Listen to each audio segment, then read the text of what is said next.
Good evening. और ये जो क्लास है हमारी, ये क्लास जो है वो बीपीएससी 67 और जो बाकी इंटरव्यूज़ हैं पीसीएस के, उसके रिगार्डिंग बनाई गई है। ये ज़्यादातर जोर उसी के ऊपर होगा। तो हम लोग जो है आज इजराइल और फ़लस्तीन के मामले को देखेंगे।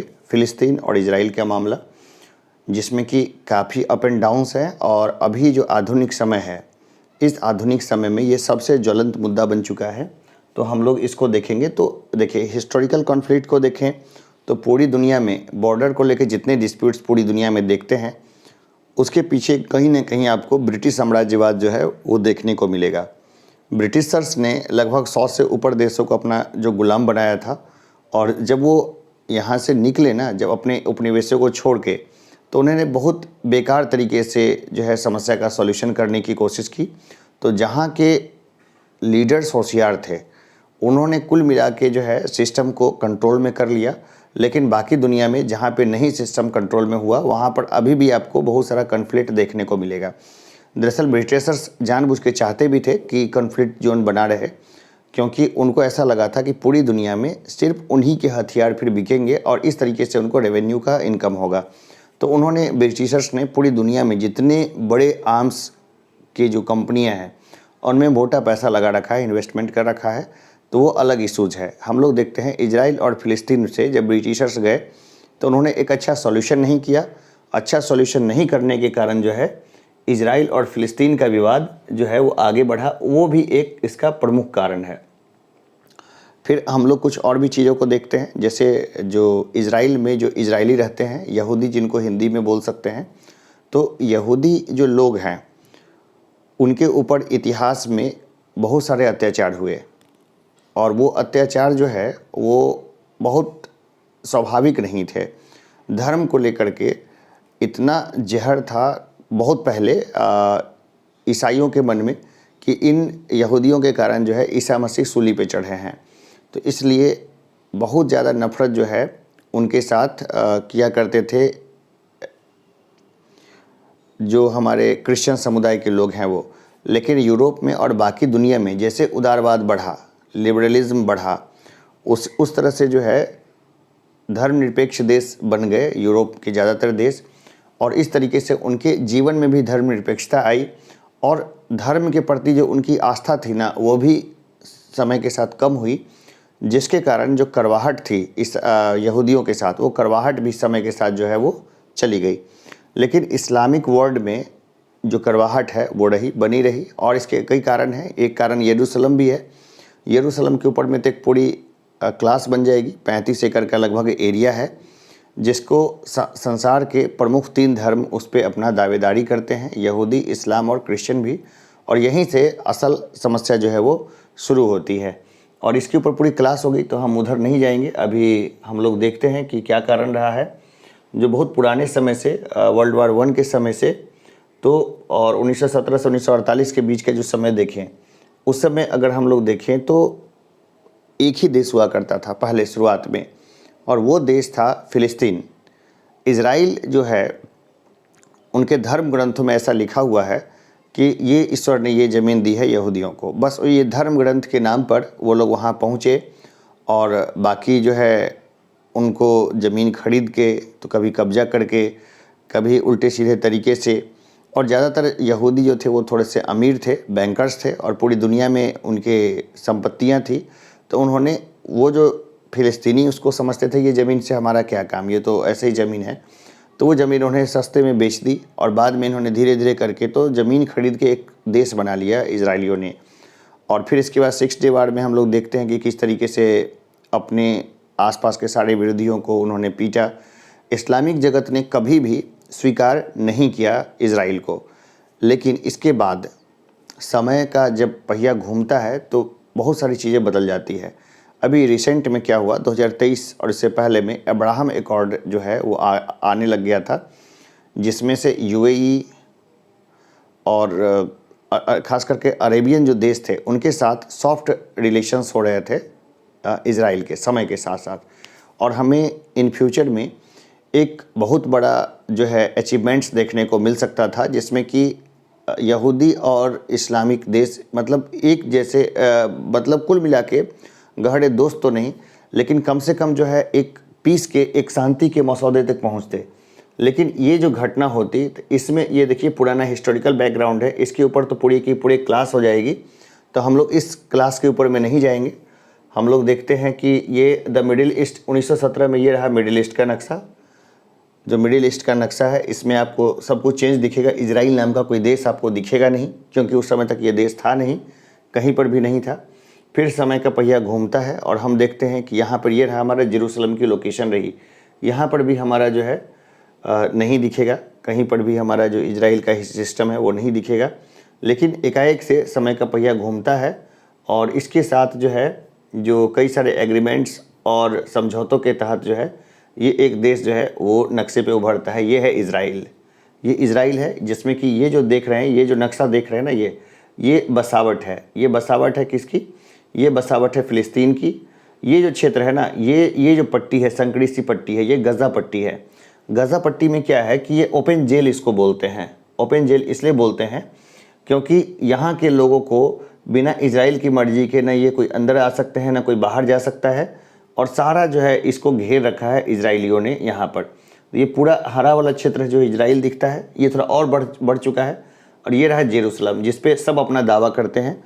असल में जो राजधानी है वो है तेल अवीव इजराइल की, लेकिन कागज़ों में और अपने ऐसे ये अपना वो राजधानी है वो जेरूशलम को बताते हैं। तो ये वाला क्षेत्र है, ये लगभग शांति रहता है, इसमें फ़िलिस्तीनी रहते हैं और इधर ही फ़िलिस्तीनी है। और ये जो क्षेत्र है ना, ये क्षेत्र गाज़ा पट्टी, ज़्यादातर अटैक इधर से ही होते हैं। तो दो महत्वपूर्ण संगठन हैं। हमास ने यहाँ पर जो है वो पूरी की पूरी अपनी जो है सिस्टम यहाँ पे बैठा रखा है। और हमास को पूरी तरीके से इजराइल चाहता भी नहीं है कि हमास पूरी तरीके से ख़त्म हो जाए, क्योंकि एक तरीके से अगर हमास यहाँ से अगर ख़त्म हो गया तो इस जगह पर जो है वो पॉलिटिकल शून्य आ जाएगा। और पॉलिटिकल शून्य आया तो यहाँ पर क्या है, ISIS वगैरह जो है उनका हो सकता है कि दबदबा हो जाए। और ये जो है, और इनका जो काम करने का तरीका है वो और भी ज़्यादा विभिन्न है। तो ये कभी नहीं चाहा इजराइल ने कि पूरी तरीके से हमास को हम लोग मिटा दें, लेकिन हाँ, हमास के पर कतर के भी रखने की बात थी। तो यहाँ से जो है ना, मतलब ये कभी कभी रॉकेट इधर लॉन्च किया करते थे इजरायली क्षेत्र के ऊपर में। और इजरायली क्षेत्र का एक आयरन डोम सिस्टम है, जिसको मैं फिर कभी क्लासेस में दिखाऊंगा। उस आयरन डोम सिस्टम से वो जो है अपना बचाव कर लिया करते थे। लेकिन अभी हाल फिलहाल क्या हुआ है, जब 9 अक्टूबर 2023 को मैं रिकॉर्ड कर रहा हूँ, यहाँ से इस क्षेत्र से एक साथ 5000 रॉकेट दाग दिए गए इजराइल में। अब आयरन डोम की भी अपनी क्षमता है ना, आयरन डोम कितने को रोक सकता था? आयरन डोम एक मिसाइल रोकने का एक सिस्टम है जो एंटी मिसाइल उसको जाके हिट करता है और इस तरीके से उसको बचाता है। तो काफ़ी ज़्यादा इधर इजराइल आए, काफ़ी ज़्यादा रॉकेट्स इधर आए, और इस रॉकेट्स के कारण लगभग 1000 सैनिक और इजरायली नागरिकों की मौत हो चुकी है। ये बहुत बड़ा आंकड़ा है। इतनी संख्या में कभी यहूदी नहीं मरे अभी लेटेस्ट के इतिहास में।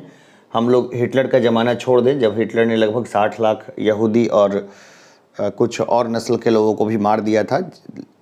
लेकिन यहाँ पर बहुत बड़ी संख्या में इन्होंने और कईयों को पकड़ भी लिया है। तो यहाँ पर देखिए एक बहुत बड़ा फेलियर हुआ मोसाद का। अब मोसाद क्या है? मोसाद जो है वो इजराइल की खुफिया एजेंसी है, जो कि दुनिया भर में कुख्यात है। बहुत बड़ी कुख्यात एजेंसी रही है ये, कि इसने हर चीज़ को रोका है। लेकिन यहाँ पर हम देखें हैं इजराइल के ऊपर हर अटैक को इसने एक तरीके से नाकाम किया है। लेकिन यहाँ पर देखते हैं इजराइल में कि बेंजामिन नेतन्याहू की जो घोर दक्षिणपंथी जो सरकार आई ना, जिसने न्यायपालिका को कमज़ोर करने की कोशिश की, इसके अलावा और संस्थाओं को वीक करने की कोशिश की, तो इजराइल जो है ना, इजराइल ही कई हिस्सों में बट गया। कट्टरपंथ जो है ना, कट्टरपंथ ने एक तरीके से इजराइल जैसे मजबूत देश का बहुत बड़ा बेड़ा गर्क किया। हमें इसे सीखने की ज़रूरत है। जैसे हम लोग जो है ना, इसको हल्के में न ले, ये हमें सीखने की ज़रूरत है। जिसके कारण ये देश अभी ना सबसे ज़्यादा फ्रेजाइल स्थिति में आ गया था इजराइल, जिसके कारण इनको मौका मिल गया और इन्होंने बड़े पैमाने पर जो है वो अटैक किया। अब देखिए ये जो है ना, ये क्षेत्र ये हमास है, और इस तरफ जो है हिजबुल्ला भी है। हिजबुल्ला ने भी अटैक करना शुरू किया है, और हमास ने भी। तो हमास ने अपने अटैक्स की, और बहुत बड़ी संख्या में जो है ना आतंकवादियों को, कई सारे आतंकवादी भी मानते हैं इसको, अपने लोगों को उतार दिया यहाँ इस तरफ इजराइल में। आप देखेंगे, वीडियो देखेंगे तो भौचक रह जाएंगे कि किस तरीके से एकदम पैराट्रूपर्स उनके और बाकी लोग उतर रहे हैं और कितनी बड़ी संख्या में अटैक हुआ और इजराइल कुछ कर नहीं पाया। सबसे बड़ी बात है कि इजराइल कुछ कर नहीं पाया, है ना। ये सब उनके वार्स हैं जो पहले लड़े गए हैं, लेकिन इन वार्स में इतने रॉकेट्स का इस्तेमाल नहीं हुआ जितना कि एक झटके से बड़ी संख्या में रॉकेट्स का इस्तेमाल हो गया है। ये वेस्ट बैंक का क्षेत्र देख रहे हैं, यहाँ से सब ठीक है। ये तेल अवील का यही है गाज़ा पट्टी, इतना ही एरिया है। अब ये लेटेस्ट नक्शा है थोड़ा बाद का। इजराइल धीरे धीरे करके जो है ना वो कन्फाइन करते जा रहा है फ़िलिस्तीन को। ये एक बहुत बड़ी समस्या है। जेरूसलम को लेके तो अलग समस्या है ही ना, जेरूसलम को लेके एक अलग समस्या है ही, लेकिन इजराइल जिस तरह से कन्फाइन करता जा रहा है ना सबको, देर या सवेर ये समस्या होनी ही थी।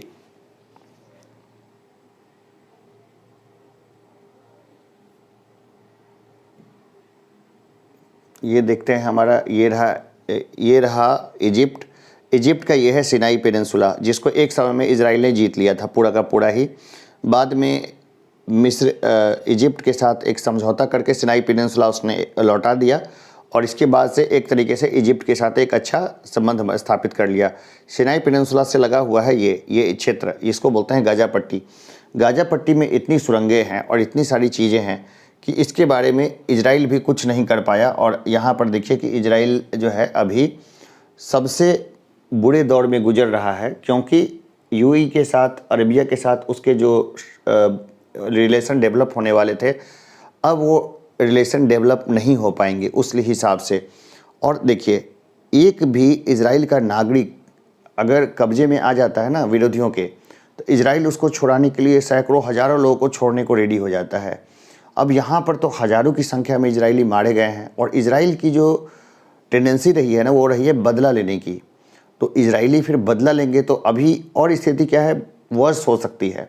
दूसरा है कि इन सारे मामलों में ऐसा पूरा शक है कि ईरान का इन्वॉल्वमेंट होता है। ईरान क्या है, शिया देश है, ईरान का इन्वॉल्वमेंट होता है। लेकिन ईरान जो है ना, कभी खुल के ये बात सामने नहीं रखी गई है। अगर ये बात ओपन हो जाती है तो भी एक बहुत बड़ा नुकसान का बात होगा। और फिर हम लोग कई सारी चीज़ों को देखते भी हैं। देखिए, 6 डे वार का एक घटना है जिसमें इजराइल ने बहुत सारे जगह पे कब्जा कर लिया था। 6 डे वार को लेकर अलग से क्लासेस बन सकती है और बाकी जगहों को लेकर के भी अलग से क्लासेस बन सकती है। अभी हमारा जो है ना, मतलब ये था बताना कि अभी जो लेटेस्ट जो भी इंटरव्यू हो रहे हैं उसमें ये मुद्दा जो है, इजराइल का मुद्दा, ये निश्चित रूप से भी आएगा। तो अभी इजराइल जैसा मजबूत देश घुटने टेक रहा है, तो भारत को क्या सीखने की आवश्यकता है? देखिए, भारत को ये सीखने की आवश्यकता है कि सबसे पहले जो कट्टरपंथ है ना वो देश को कमज़ोर करता है।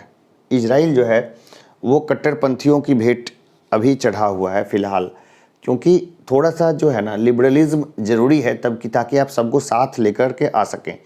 कट्टरपंथ से भयानक खून खराबा हमेशा होता है और अभी हम देख रहे हैं कि इजराइल में हो भी रहा है। तो ये खून खराबा कहाँ जो जाके रुकेगा इसका तो कोई अंत नहीं है। लेकिन अभी इसके जो परिणाम होंगे वो परिणाम ये होगा कि अभी हम लोग जानते हैं कि यूक्रेन रसिया वार हो रहा है, यूक्रेन रसिया वार। तो अब यूक्रेन रसिया वार हो रहा है ना, तो इसमें अब क्या घटना होगी कि अब जो पश्चिम के देश और अमेरिका खास करके यूक्रेन की जो मदद दे रहा है उसमें क्या होगा। और फिर भी रसिया, देखिए रसिया का अभी अपर हैंड ही है। रसिया का हैंड अभी तक देखें तो रसिया ने लीव आउट नहीं किया है। और यूक्रेन जो है ना, यूक्रेन की स्थिति समय के साथ जो है वो मजबूत नहीं हुई, कमज़ोर ही हो रही है। और पश्चिम के देश इसमें बहुत सारे मीडिया बहुत सारा झूठ बोल रही है, तो उसमें हम लोग नहीं जाएंगे। यूक्रेन के ऊपर जो मदद जा रही है वो अब डाइवर्ट होगा और ये जाएगा मदद इजराइल को। तो ये रसिया का एक अपर हैंड हो जाएगा यूक्रेन वाले मुद्दे पे।